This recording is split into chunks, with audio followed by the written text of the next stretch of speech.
grata para ustedes. Yo quiero en esta noche compartir con ustedes una historia que aparece en el capítulo 25 del libro de Hechos. Hechos, capítulo 25. Esta historia la quiero utilizar para una sencilla reflexión en torno a los acontecimientos presentes, aquellas cosas que nos están en este momento directamente afectando y de las que queremos en alguna medida poder encontrar alternativas que sean sanas y que sean saludables. Dice la palabra del Señor: 3 días después de llegar a la provincia, Festo subió de Cesarea a Jerusalén. Entonces los jefes de los sacerdotes y los dirigentes de los judíos presentaron sus acusaciones contra Pablo. Insistentemente le pidieron a Festo que les hiciera el favor de trasladar a Pablo a Jerusalén. Lo cierto es que ellos estaban preparando una emboscada para matarlo en el camino. Festo respondió: Pablo está preso en Cesarea y yo mismo partiré en breve para allá. Que vayan conmigo algunos de los dirigentes de ustedes y formulen allí sus acusaciones contra él, si es que ha hecho algo malo.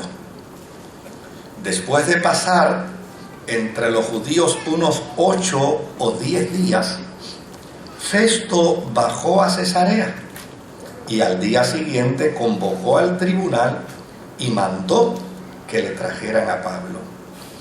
Cuando éste se presentó, los judíos que habían bajado de Jerusalén lo rodearon, formulando contra él muchas acusaciones graves que no podían probar. Pablo se defendía diciendo: no he cometido ninguna falta, ni contra la ley de los judíos, ni contra el templo, ni contra el emperador. Pero Festo, queriendo congraciarse con los judíos, le preguntó: ¿estás dispuesto a subir a Jerusalén para ser juzgado allí ante mí? Pablo contestó: ya estoy ante el tribunal del emperador, que es donde se me debe juzgar. No les he hecho ningún agravio a los judíos, como ustedes saben muy bien. Si soy culpable de haber hecho algo que merezca la muerte, no me niego a morir. Pero si no son ciertas las acusaciones que estos judíos formulan contra mí, nadie tiene el derecho de entregarme a ellos para complacerlos. Apelo al emperador. Después de consultar con sus asesores, Festo declaró: ¿has apelado al emperador? Al emperador irás. Que el Señor añada bendición a su santa y bendita palabra. Esta es una de esas historias como de novela, ¿verdad? Historia que nos presenta Lucas para ponernos en el contexto de las cosas que sucedían en medio de los cristianos en el primer siglo. Esto obviamente fueron eventos que se recogieron de experiencias muy cercanas a la resurrección de Jesucristo, posterior a ella tal vez unos 10, 15, 20 años, 30 años. Eran historias que ponían de manifiesto qué estaba aconteciendo, qué estaba sucediendo dentro de la vida de la iglesia y dentro de los cristianos. Desde luego, una de las primeras cosas que empezó a evidenciarse en términos de las experiencias dolorosas de los cristianos fue el grave peligro al que se expusieron por parte de los judíos, quienes no querían aceptar bajo ninguna circunstancia la fe que los apóstoles estaban predicando. Y desde luego, hasta cierta medida, ellos tenían el perfecto derecho a aceptar o a no aceptar, porque el evangelio no es una obligación de aceptación para los seres humanos. Fíjese cómo dice la consigna evangélica: el que creyere. Es decir, que la experiencia de la confesión de fe cristiana es una experiencia de confesión voluntaria. El ser humano escucha el evangelio, el ser humano escucha la proclamación de la palabra de Dios, pero el ser humano tiene libre elección para creer o para no creer, para aceptar a Jesucristo o para no aceptar. De hecho, la Escritura misma dice: si aceptas con tu boca y confiesas con tu corazón, serás salvo. Pero la experiencia de la fe pone en las manos de los seres humanos la capacidad decisional. Todo ser humano que escucha el evangelio tiene como experiencia grata el decidir si acepta o no acepta. Así es que cuando uno lee la historia de la persecución y del calvario y del sufrimiento que padecían los cristianos del primer siglo, uno tiene que llegar a esa conclusión. En efecto, los judíos tenían el perfecto derecho de no aceptar lo que los apóstoles proclamaban. A lo que no tenían derecho era perseguir, a condenar, a mentir, a procurar la muerte, a declarar la persecución contra los cristianos. Pero pudo más la falta de razón, pudo más ese espíritu emocional en la vida de los judíos, que llana y sencillamente se dieron a la tarea de perseguir a los cristianos, no con el propósito de impedirles que los judíos creyeran, sino se dedicaron a perseguir a los cristianos para destruirlos. Y desde luego se dieron una serie de experiencias muy dolorosas y muy tristes. Una de ellas, por ejemplo, la muerte de Esteban. A Esteban se le acusa viciosamente. De hecho, el testimonio de su defensa termina con una solicitud de petición a Dios para que perdone a los que lo van a matar. ¿Qué hombre, qué ser humano podía ser tan criminal que al momento de recibir aquella andanada de pedradas que lo iba a enterrar, extiende sus manos al cielo para decir: Dios mío, no les tome en cuenta este pecado? Desde luego, la evidencia bíblica, histórico-bíblica, demuestra que aun cuando los cristianos eran perseguidos por el judaísmo, ellos en ningún momento ripostaron el odio con odio, la venganza con venganza, la muerte con muerte, sino todo lo contrario. Imagínense, un perseguidor de la iglesia llamado Saulo de Tarso sale a buscar más cristianos para meterlos en la cárcel, y sale a buscar más cristianos para quitarle la vida como le quitó la vida a Esteban, y finalmente en el camino se encuentra con la gracia del Dios al que él está persiguiendo.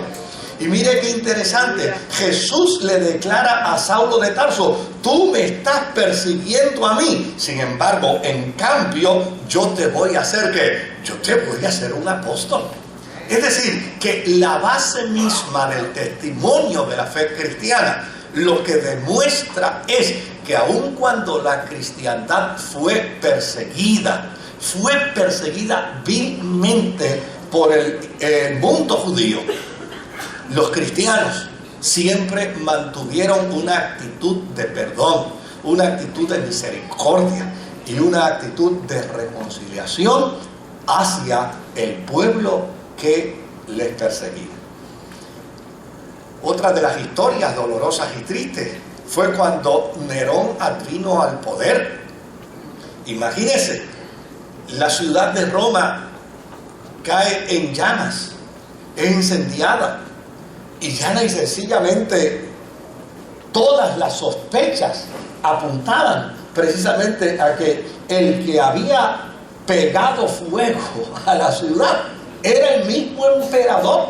Sin embargo, él acusó vilmente a los cristianos, y como resultado de esa acusación quedó un edicto de persecución permanente contra los cristianos que duró más de 300 años, donde los cristianos a mansalva eran asesinados, eran puestos en antorchas en los caminos de Roma, y los ponían a alumbrar como se pone a alumbrar un foco en la calle, una lumbrera en la calle. Eran tirados a animales para ser despedazados, eran torturados como a ellos se les ocurría.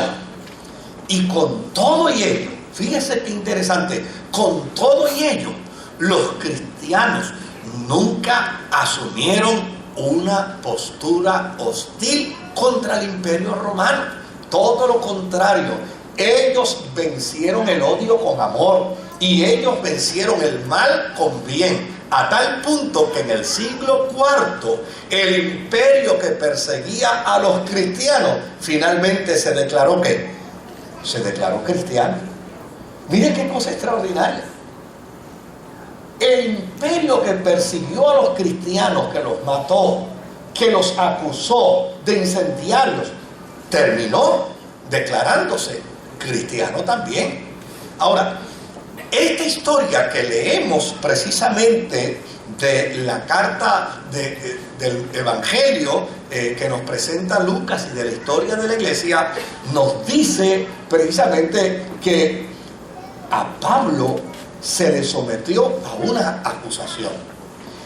Y desde luego, todo es una intriga. Si uno mira el documento, es una intriga. Primero, esperaron que llegara un nuevo monarca, un nuevo rey. Claro, estos reyes de Jerusalén se les llamaba reyes como una cuestión de distintivo, ¿verdad? Protocolario, pero eran más bien emisarios al servicio del emperador. Y desde luego, había uno llamado Félix. Pero Félix había cesado en su función como monarca, y ahora viene Festo a ejercer su función de monarca. Y desde luego, como cuando los gobernadores entran a los procesos de gobierno, entran en el periodo que se le llama la luna de miel, ¿verdad? Todo gobernador cuando entra en el periodo de la luna de miel, es en el camino donde las cosas se empiezan a dañar. Pues los judíos de inmediato dijeron: vamos a aprovechar y vamos a ganarnos a Festo. Y desde luego llaman a Festo y le dicen: mira, nosotros tenemos particular interés de un preso que tú tienes en Cesarea. Ese preso que tú tienes en Cesarea a nosotros nos interesa de manera extraordinaria. Y te queremos pedir que por favor nos hagas llegar ese preso de Cesarea y lo traigas a Jerusalén, para que aquí en Jerusalén sea enjuiciado. Desde luego, Lucas, el historiador, dice que lo que había detrás de ello era llana y sencillamente una intención perversa y malsana. ¿Cuál era la intención? La intención era que cuando lo trajeran en el camino, arrebatárselo al soldado que lo traía y matarlo sin hacerle juicio.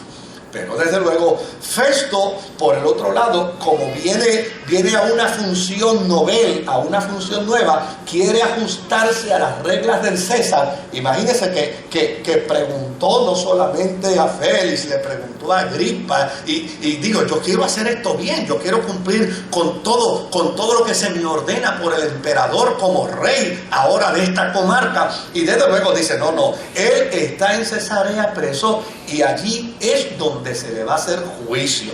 Si ustedes quieren, vayan de aquí a Cesarea, y allí en Cesarea, cuando yo le vaya a hacer el juicio, entonces ustedes presentan sus argumentos para entonces hacer el juicio.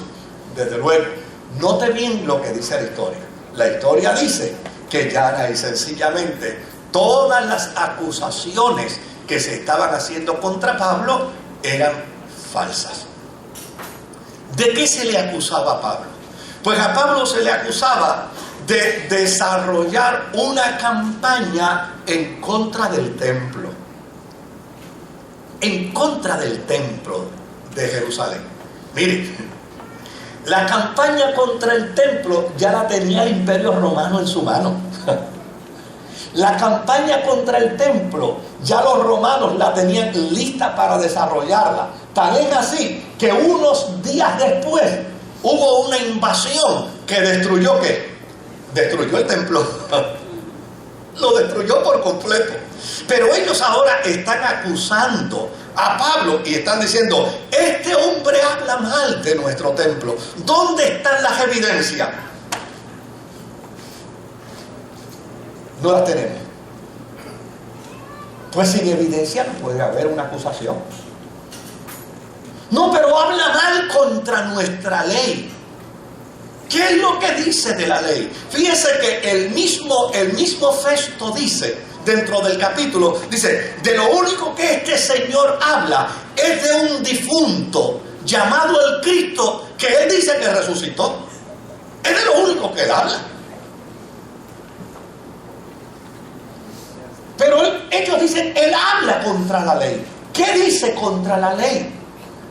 Bueno, dice un montón de cosas contra la ley. ¿Qué cosas dice contra la ley? Porque a fin de cuentas, el Imperio Romano no estaba para juzgar la ley religiosa de Israel, porque dentro de las leyes romanas, una de las cosas que se tenía perfectamente claro, ¿saben cuál era? Que el imperio no intervenía con la religión de ningún país invadido. Por lo tanto, no había acusación sobre este particular. No había evidencia, no había nada que pudiera probarse. ¿Qué es lo otro que dice? Bueno, este hombre habla mal. Esto está haciendo feedback. Este hombre habla mal del emperador. Y desde luego, ¿dónde está la evidencia de que él habla mal del emperador? Desde luego, para sorpresa de ellos, a quien ellos acusaban de que hablaba mal del emperador, resultó que era ciudadano romano. Finalmente se quedaron sin argumentos. Y al quedarse sin argumentos, llana y sencillamente no tenían otra alternativa. Desde luego, la historia es interesantísima porque dice Lucas, pero todavía Festo quería congraciarse con los judíos. Y de momento dice, oye, ¿no te gustaría que te juzguen en Jerusalén? Como si Pablo fuera bobo. ¿Verdad? Como si Pablo fuera bobo. Digo, no. Si ya yo estoy ante el César. Óigame, eso es como alguien que le hayan, me perdonan los abogados, ¿verdad? Que yo no conozco el lenguaje. Eso es como alguien que haya apelado al Supremo. Y ahora ya en el Supremo, para que se vea su caso, diga, no, voy a ir a un tribunal de distrito. Oye, si ya estás en el Supremo, deja que la gente que emite el juicio lo emita, porque a eso nadie lo puede revocar. Entonces, cuando Pablo se da cuenta, dice, no, espérate un momentito, yo quiero que se me juzgue ante el emperador, porque ya yo estoy frente a él. Es decir, Festo representa al emperador, Agripa representa al emperador, Félix representa al emperador. Por lo tanto, si ya yo estoy aquí, yo quiero que sea el imperio el que me juzgue. Y mira lo interesante de su argumento. Yo quiero que ustedes me juzguen. Y si ustedes descubren que yo he hecho algo digno de muerte, yo estoy dispuesto a morir por el delito. Pero ustedes me juzgarán con mejor justicia. Y de hecho, la historia que yo les estoy contando termina en que Pablo pudo salir airoso de este juicio y pudo continuar predicando el evangelio libremente a pesar de todas las acusaciones que se le hacían.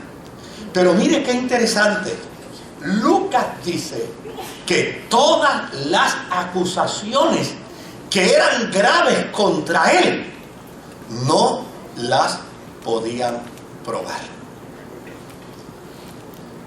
Yo hacía una reflexión hoy en la apertura de la Semana de la Policía en la mañana, y decía que una de las cosas interesantes de las Sagradas Escrituras es que no solamente uno lee el texto, sino que como resultado de las buenas reglas de hermenéutica, uno puede leer el texto, estudiar el texto y desde luego entender el texto a través de su propio contexto histórico.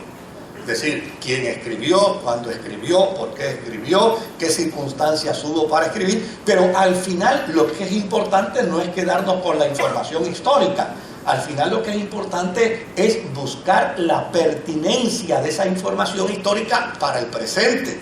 Porque esta historia tiene más de 2000 años. Y desde luego, lo importante no es narrar una historia de más de 2000 años por narrarla. Lo importante es narrar una historia de más de 2000 años para buscar ¿qué? Pertinencia. ¿Cuál es la pertinencia de esa historia de hace 2000 años para el siglo XXI? ¿Qué implicaciones tiene esa historia para el día de hoy? Pues mire qué interesante. Tiene unas implicaciones extraordinarias. Y la primera implicación que tiene es que nosotros como cristianos debemos entender con perfecta claridad la bienaventuranza de Jesús. Seremos bienaventurados cuando se nos vitupere, cuando se nos persiga, cuando se diga cosas malas de nosotros y todo lo que se diga sea ¿qué? Sea mintiendo. Si es verdad, no hay bienaventuranza, ¿verdad? Porque si yo doy cheque sin fondo y dicen, ten cuidado que este es un tramposo dando cheque sin fondo, pues yo no puedo decir, yo soy bienaventurado porque están diciendo mentiras de mí. No, si es verdad, es verdad. Ahora, si lo que están diciendo de mí es mentira, si lo que están diciendo de la iglesia no es cierto, si lo que están diciendo de los cristianos no es verdad, entonces Jesucristo dijo, ustedes serán bienaventurados. La bienaventuranza estriba precisamente en que nosotros los cristianos podamos probar que lo que se dice de nosotros no es cierto. Como el apóstol San Pablo le demostró a los judíos, lo que ustedes dicen de mí en cuanto al templo, en cuanto a la ley y en cuanto al César, lo que ustedes dicen no es cierto. Por lo tanto, como no es cierto, yo soy bienaventurado. Ahora, ¿qué cosas se pueden estar diciendo hoy de la iglesia que no son ciertas? Que no son ciertas. Que no son verdad, que no responden a la verdad, que a fin de cuentas son totalmente viciosas, son viles, son injustas. Pues una de las cosas que se está diciendo contra la iglesia hoy es precisamente que la iglesia hoy que avala posturas y posiciones en favor de la familia es fundamentalista. Y usted dirá, ¿y qué de malo tiene que nos digan fundamentalista? Nada, si lo dicen en el sentido correcto. Mire, la primera vez que yo escuché la palabra fundamentalista, yo tendría como 18 años. Y lo escuché de labios del reverendo Eleuterio Feliciano, partió a morar con el Señor el año pasado. Y el reverendo Eleuterio Feliciano estaba hablando de los 4 principios medulares que rigen la fe pentecostal. Desde luego, los pentecostales cuando vinieron a Puerto Rico no sabían de teología. Los pentecostales cuando vinieron a Puerto Rico no eran estudiosos de teología. Eran simplemente unos cristianos que vivían una experiencia personal en su fe dentro del marco de los carismas. Y por lo tanto, entonces ellos predicaban 4 sermones fundamentales. Y esos 4 sermones fundamentales eran: Cristo salva, sana, bautiza en Espíritu Santo y fuego y viene por segunda vez. Así que en todas las esquinas de Puerto Rico usted escuchaba un pentecostal y lo único que decía era: Cristo salva, sana, bautiza y viene por segunda vez. Es más, habían hasta coritos. Cristo salva, sana, bautiza y volverá. Hasta coritos ellos sacaban de esos 4 planteamientos que esgrimían. Y a esos 4 planteamientos ellos le llamaban los fundamentos de nuestra fe. Y desde luego, en aquel entonces, las iglesias históricas que sí traían a Puerto Rico teólogos, que sí traían a Puerto Rico estudiosos de la Biblia, le llamaban a los pentecostales fundamentalistas. ¿Ve? Fundamentalistas, ¿por qué? Porque lo que predicaban eran los 4 fundamentos de la fe. De hecho, había una denominación que se le llamaba la iglesia cuadrangular. ¿Alguien oyó de ella? La iglesia cuadrangular. ¿Por qué? Porque era fundamentalista, porque predicaban Cristo salva, sana, bautiza y viene por segunda vez. Y por eso eran cuadrangulares. Ahora, cuando a nosotros se nos dice fundamentalistas hoy, no se nos dice fundamentalista porque predicamos que Cristo salva, sana, bautiza y vuelve otra vez. Cuando a nosotros se nos acusa hoy de fundamentalista, ¿sabe qué se nos quiere decir? Que somos como el Ayatollah Ruhollah Khomeini. Que somos de los que se montan en aviones y estrellan aviones contra las Torres Gemelas. Que somos terroristas. Eso es lo que se nos quiere. Cuando usted escucha por ahí a un periodista, cuando usted escucha por ahí a un individuo que tiene una postura de hostilidad contra la iglesia y usa el epíteto de fundamentalista, lo que está diciendo es: los que no piensan como nosotros son terroristas. Y desde luego, ante un planteamiento como este, 21 siglos después, la iglesia tiene que asumir la postura paulina para decir: lo que ustedes están diciendo contra nosotros es totalmente falso. Es totalmente falso por una sencilla razón. Porque nosotros los cristianos, mire, es más, le voy a decir algo más. Ni siquiera la religión musulmana en su totalidad es fundamentalista. La inmensa mayoría del mundo musulmán no es fundamentalista. Cuando se derribaron las Torres Gemelas y apareció el anuncio que decía: los fundamentalistas destruyeron las Torres Gemelas, la inmensa mayoría del mundo musulmán dijo: no estamos de acuerdo con eso.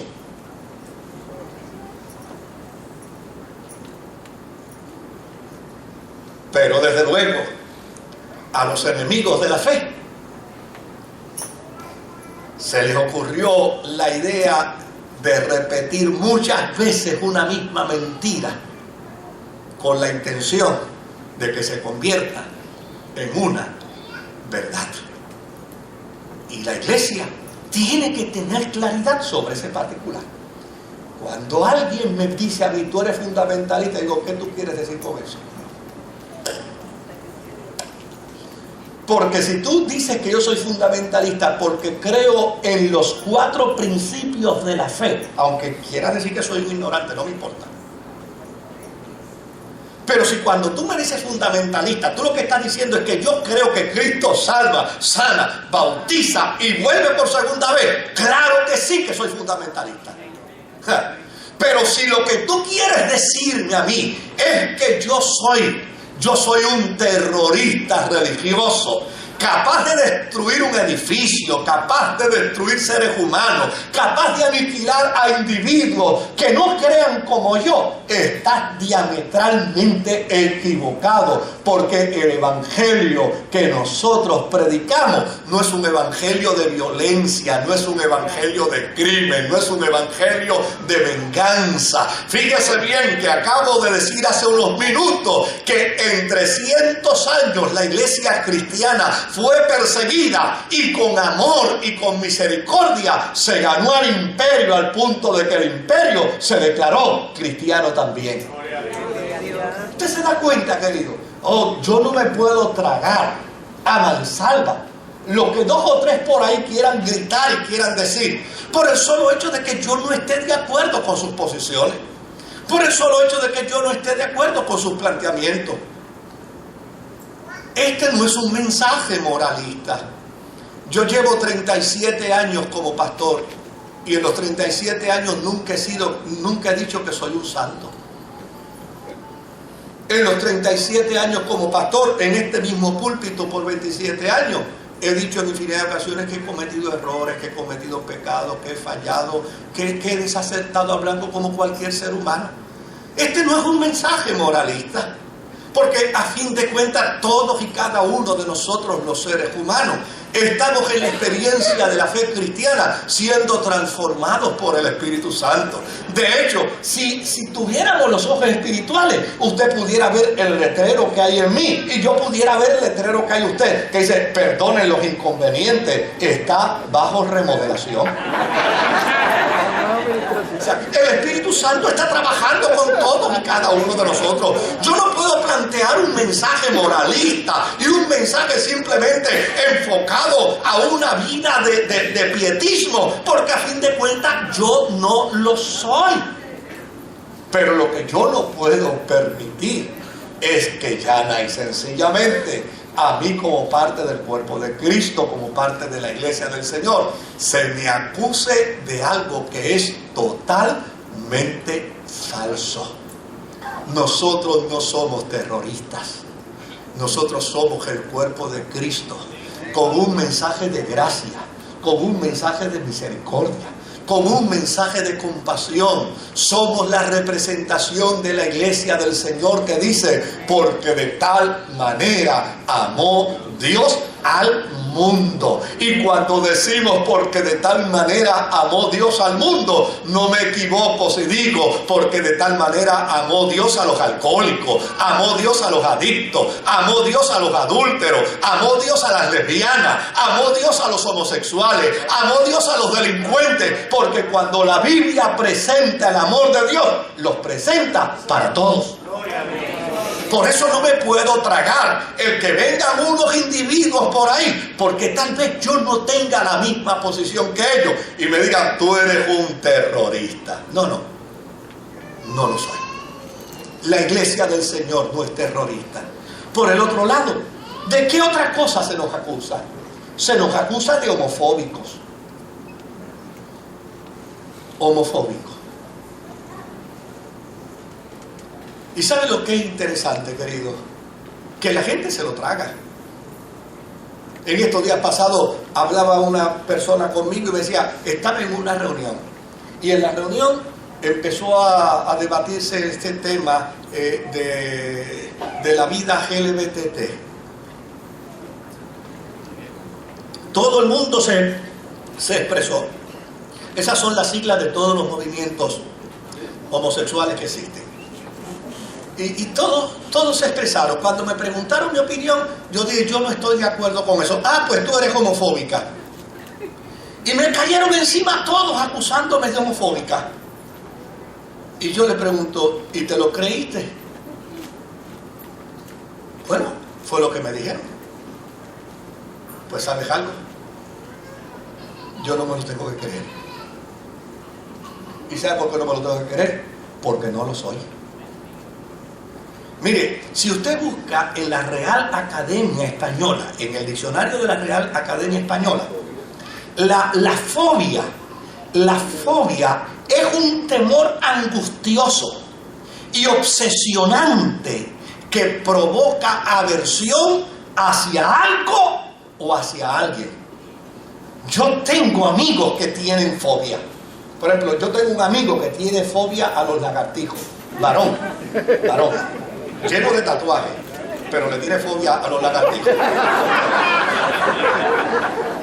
Y un día estábamos en un campamento y yo dije, mira, déjeme bañarme a mí porque lo que había era una sola ducha. Y él fue y se adelantó y se metió a bañarse. Y el hijo me dijo, ¿usted lo quiere sacar, pastor? Y digo, pues claro que sí. Si yo se lo dije a él que yo me iba a bañar primero. Me dice, dígale que usted tiene un lagartijo en la mano. Mire, lo saqué de rodillas. Porque con solo pararme en la ventana del baño y decirle, te voy a dar 10 segundos para que salgas del baño. Tengo un lagartijo en mi mano verde y lo voy a introducir por el hueco de este zinc. Si tú no acabas, pastor, por el amor de Dios, no hagas una cosa. Eso es fobia. Ese hombre lloró, ese hombre se estremeció, ese hombre tembló, abrió la puerta desnudo y se salió. Yo le dije, muchísimas gracias, no tenía ninguno, pues me toca bañarme aquí primero. Eso es fobia. Yo he tenido la oportunidad de estar con personas que tienen problemas de fobia al agua y hemos tratado de convencerles. ¿Y sabe cómo han terminado? Han terminado llorando. Eso es fobia. Mire, para un individuo ser homofóbico, para una persona ser declarada homofóbica, tendría que ser una persona que nada más que usted decirle homosexual, tendría que caer con un ataque de nervios frente a usted. Y yo no me avergüenzo de decir que yo abrazo a los homosexuales. Y algunos de ellos me han dicho, ¿usted se atreve a darme un beso? Y yo, pues claro que sí, venga acá que te voy a dar un beso. Y le da un beso. ¿Y usted me puede ayudar en este problema? Claro que sí que te voy a ayudar. ¿Y usted puede orar por mí? Claro que sí que voy a orar por ti.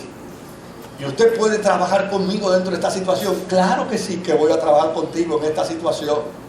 Y desde luego, en 37 años como pastor, yo he atendido pastoralmente a decenas de hombres y mujeres que tienen problemas de identidad en esa área. Óigame, y ninguno al día de hoy podrá decir que yo lo he maltratado, que yo lo he marginado, que yo lo he separado, que yo le he dado la espalda. Ninguno lo podrá decir que yo lo he acusado, que yo me he burlado de él, porque yo no permito burla de ningún ser humano. ¿Por qué me tengo que tragar el término de homofóbico?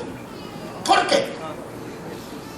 ¿Por qué tengo que permitir que unos individuos, porque entienden que mi posición no es como la de ellos? Pues mire, si yo he llegado a una barbería a recortarme y una persona homosexual me dice, ¿quiere? Pues claro que sí, recórtame, ¿por qué no?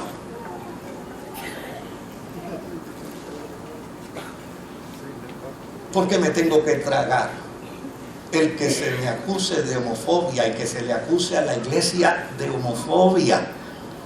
A sabiendas de que la homofobia o la fobia es un temor angustioso y obsesionante que provoca aversión hacia algo, cuando la realidad es que los cristianos convivimos con profunda tolerancia hacia quienes muestran estilos de vida distintos a los nuestros. Mire, yo les voy a decir más. A esta iglesia han venido pastores de movimientos homosexuales y han venido a este culto de la noche, y como nos conocemos, ¿sabe qué me han dicho? Moisés, tú no tienes inconveniente que yo me siente aquí a disfrutar el culto, tengo necesidad de escuchar palabra de Dios. Con mucho gusto. Para mí es un placer que te sientes ahí. Para mí es un gozo que te sientes ahí. ¿Sabe qué me ha dicho? Hoy van a dar la cena. Digo, sí, no hay inconveniente que yo la tome. Eso es un asunto de conciencia entre Dios y tú. Nosotros tenemos una cena abierta. Si tú deseas tomarla, eso es un asunto de conciencia entre Dios y tú. No hay ningún problema. Yo no estoy aquí para condenar a nadie. Yo no estoy aquí para juzgar. Si el santo dijo que no había venido para juzgar al mundo, sino para que el mundo fuera salvo por él, ¿cómo entonces yo, que no soy santo ni soy salvador, voy a ponerme a juzgar a los seres humanos? No, yo no tengo por qué juzgarlos. Llana y sencillamente mi postura ha sido una postura de misericordia. Y de hecho, la razón por la que esta iglesia se llama Ministerio Sanador es porque creemos en la oportunidad de restauración que el Espíritu Santo da a todos los seres humanos. Pero desde luego, yo tengo que tener posiciones. Y una de mis posiciones es llana y sencillamente que cuando Dios decidió hacer la raza humana, hizo un hombre y una mujer. Y se acabó. Entonces, yo no puedo emitir mi opinión. Todos los demás pueden emitirla. Pero los que creemos y afirmamos que Dios hizo a un hombre y a una sola mujer, no podemos emitir esa opinión, porque entonces se nos hacen una andanada de acusaciones, que de hecho, cuando usted las mira, todas son falsas. Todas. Mire, yo no solamente he abrazado a un homosexual, yo he abrazado a un homosexual con SIDA, yo he abrazado a un homosexual con sarcoma de Kaposi, yo he abrazado a un homosexual con tuberculosis. Yo he abrazado a un homosexual y lo he presentado a la presencia del Señor. Y yo lo he acompañado a su familia hasta cerrarle los ojos para que parta la eternidad. ¿Por qué tengo que tragarme el cuento de la homofobia por el solo hecho de decir que Dios estableció como norma y como regla a un hombre y a una mujer? Número 3. Nos llaman promotores de odio. Nos acusan como cristianos de promotores de odio. Cuando la realidad, ¿sabe qué? Que para ser cristiano hay que amar aún a nuestros enemigos. De hecho, si hay alguien que no puede amar, no puede ser cristiano. Si no ama, ¿qué dice la Escritura? ¿Cómo puedes decir que amas a Dios si no amas a qué? A tu hermano, si no amas a tu prójimo. Por lo tanto, eso no es verdad. Eso no es verdad. Claro, nos pretenden acusar del crimen de odio, pero ¿cuándo ha habido un crimen por amor? Los crímenes son de odio. La razón por la que se despiertan estas circunstancias en la vida de los seres humanos es como resultado de consecuencias de actos. Los crímenes no se dan en elementos fortuitos. Puede que se dé uno que otro, un elemento fortuito, una bala perdida, un elemento accidental, pero la inmensa mayoría de los crímenes se dan como resultado de causa y efecto. Pero se nos pretende acusar de promotores de odio. Mire, la iglesia nunca ha predicado. Yo nací en el Evangelio. Yo nunca he escuchado a un ministro decir: persigan a los homosexuales, cáiganle encima, golpéenlos, insúltenlos, maltrátenlos. Nunca yo he escuchado decir eso. No, todo lo contrario. Lo único que la iglesia ha dicho con firmeza es: amamos al pecador, pero no aceptamos que el pecado. ¿Se da cuenta, querido? Esa es la postura de la cristiandad. Esa es la postura de la iglesia. Se nos acusaba hace 10 años atrás de que queríamos meternos en la cama de los homosexuales. ¿Ustedes se acuerdan de aquella expresión que salía en la prensa? Querido, ahora no se trata de eso. Ahora de lo que se trata es que ellos quieren salir del cuarto para hacer actividades y actos en la plaza pública y llevar el estilo de vida de ellos a la escuela, para que mis hijos y mis nietos tengan que aprender un estilo de vida que llana y sencillamente no es parte de mi cultura, de mi tradición y de mis valores. De eso es que se trata todo este proceso, amados hermanos. Esta es la situación con la que la iglesia se enfrenta hoy. Ahora, ¿cuál debe ser la posición de la iglesia ante tales acusaciones? La posición de la iglesia ante tales acusaciones es que los cristianos debemos afirmar con claridad lo que sostenemos dentro del marco de nuestra fe. Claro que lo tenemos que seguir sosteniendo. Yo voy a seguir sosteniendo con perfecta claridad que cuando Dios decidió hacer la raza humana, nos hizo hombre y mujer. Porque un hombre, escuche bien, que se hace una operación para convertirse en un transgénero, ¿sabe? No le pueden extirpar la próstata. Sigue teniendo próstata. ¿Y la próstata es para quién? Para los hombres. Yo tengo dentro de mi familia personas con inclinación homosexual. Y yo me atrevo a decir abiertamente, cuando los veo los abrazo, cuando los veo los saludo, cuando los veo me regocijo de verlos. Ahora, si me preguntan, ¿tú estás de acuerdo con mi estilo? No, pero yo no estoy de acuerdo nada más que con ese estilo. Yo no estoy de acuerdo con el estilo del drogadicto, ni estoy de acuerdo con el estilo del fumador, ni estoy de acuerdo con un montón de estilos y de conducta. No estoy de... Ahora, si todo el que por el que yo no estoy de acuerdo con su estilo me va a hacer una acusación de fobia, y ahora eres adicto a fobia, y eres drogafobia, y eres heroinafobia, y ahora eres doncufobia, y eres bacardifobia, óigame, entonces yo seré el ser humano más perseguido y más acusado. Y la iglesia sería el ser más perseguido y más acusado. No, querido, no bajo ninguna circunstancia. Y la iglesia tiene que mantener afirmando con claridad lo que sostiene. Ahora, tiene que hacerlo dentro de un contexto de gracia, dentro de un contexto de compasión, dentro de un contexto de misericordia. Tiene que hacerlo entendiendo que la voluntad de Dios es que nadie se pierda. Nadie, oiga bien, nadie se pierda. Yo no podré evitar que alguien me acuse a mí de homofóbico, pero yo sí puedo evidenciarle que no lo soy.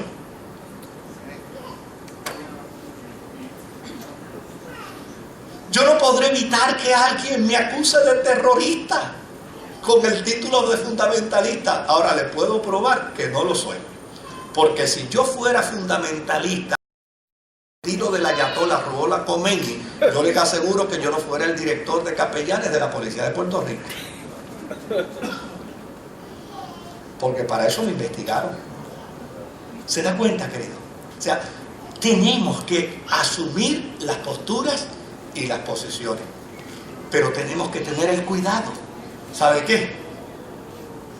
De que el mal se vence con el bien, el odio se vence con el amor. La iglesia no puede caer en la trampa ni de aceptar las acusaciones que se le hacen, pero tampoco no puede caer en la trampa de ripostar hostilmente sobre esas acusaciones. No. Mire, yo les voy a hacer un cuento bien corto y ya con esto termino. Yo dirigía la oficina de admisiones de una universidad. Y el presidente de la universidad me llamó un día y me dijo: Moisés, te queremos remover de posición. Y yo quiero que a la vuelta de 2 semanas ya tú estés en esta nueva posición que yo te quiero consignar. Pero quiero pedirte algo. Pongo un anuncio en el periódico solicitando un nuevo director de admisiones para la universidad. Yo quiero que tú lo entrevistes, que tú lo evalúes y que tú lo nombres. Lo que tú hagas, para mí, va a estar bien hecho. Pues yo me di a la tarea, puse el anuncio que se solicitaba para esa universidad un director de admisiones. Y en efecto, empezaron a llegar personas a presentar su resumen y a solicitar la posibilidad de la entrevista. Dentro de las personas que presentaron su resumen, lo presentó un sacerdote católico que estaba en una sabática. Y desde luego, me entregó su resumen. Pero entonces le dijo a mi secretaria, le dijo, mira, yo entregué mi resumen a él, y él, ¿de qué fe es? Y mi secretaria le dijo, él es ministro pentecostal. Y obviamente yo no puedo decir lo que él dijo, ¿verdad? Pero fue algo así más o menos como me fastidié, ¿no?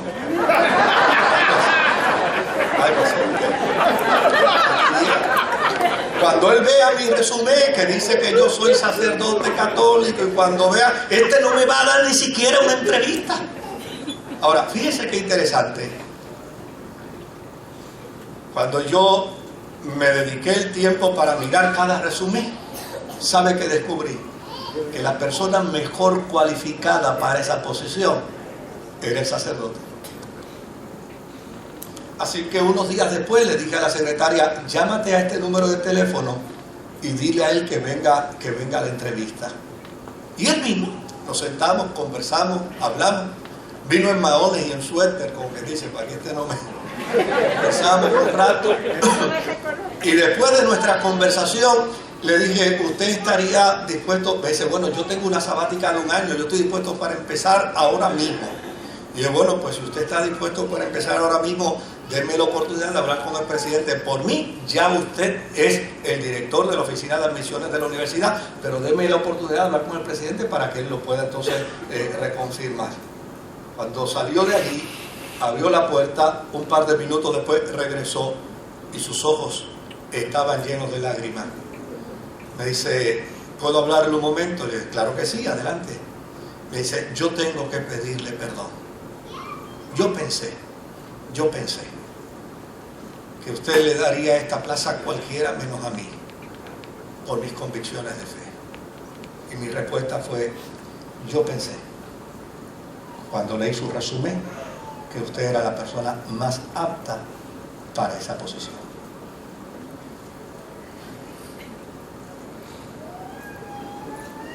La iglesia no puede asumir posturas de hostilidad ni posturas de prejuicio. Cuando nosotros afirmamos los valores de la familia, no los afirmamos por un capricho, los afirmamos porque creemos que el deterioro social nos ha llevado a graves y grandes crisis sociales. Y si ahora seguimos abonando al deterioro social y rompiendo los conceptos tradicionales, rompiendo los conceptos de tradición que nuestra sociedad tiene, óigame, si nosotros aceptáramos tal cosa, terminaríamos aniquilando nuestra sociedad. A lo mejor yo estoy equivocado, pero esa es nuestra posición. Y yo creo que en la democracia tenemos el derecho de emitir posiciones. Esto no es asunto de separación de iglesia y Estado, ese es otro cuento que usted escucha por ahí que no lo tiene que creer. Mire, la separación de iglesia y Estado se proclamó dentro del marco de la Constitución para una sola causa, para una sola razón. ¿Sabe para qué fue? Para que el Estado no gobernara la iglesia. Porque desde luego La experiencia que habían tenido los peregrinos cuando vinieron de allá de Inglaterra fue precisamente la experiencia de un emperador que quería dirigir la vida de ¿quién? La vida de la iglesia. Y la iglesia se opuso y por eso hubo persecución. Y por lo tanto, cuando se establece la Constitución, dice, tiene que haber separación de iglesia y Estado. Esto es, para que el Estado no gobierne la vida de la iglesia, ni para que la iglesia gobierne la vida de ¿qué? La vida del Estado. Pero aquí no se trata de gobernar la vida del Estado, porque nadie está hablando a nombre del Estado, ni nadie está hablando a nombre de la iglesia. Estamos hablando como resultado de ¿qué? De nuestra capacidad de ciudadano. Entendemos que hay decisiones que pueden ser asertivas y entendemos que hay decisiones que pueden ser desacertadas. Y como no estamos para hacer experimentos que nos traigan graves daños y graves crisis, nosotros tenemos el perfecto derecho de sostenerlo. Alguien me preguntó ayer, ¿y si a la larga el Supremo de los Estados Unidos determina que sí?